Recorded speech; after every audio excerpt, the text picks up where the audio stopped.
school, Mylapore.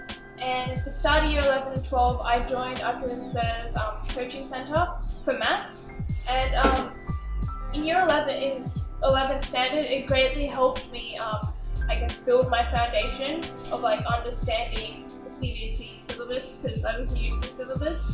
And that helped me a lot in year 12 as well, because most of the topics are interconnected. And towards the end of 12th standard, Sir gave us topics for separate tests for each topic, and that helped me strengthen my understanding for each topic separately.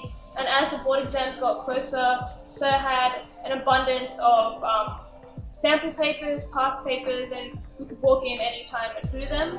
And that really helped me as well, because at the end of the day, no matter how much you study, it's your past papers that really, practicing those past papers is what really gets you those marks. You have to do it within a time limit.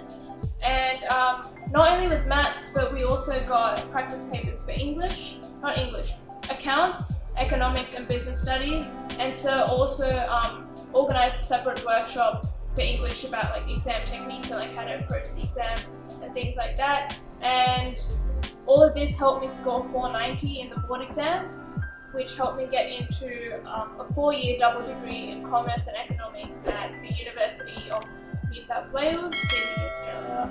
And thank you so much, Sir. You've done so much for me. Thank you.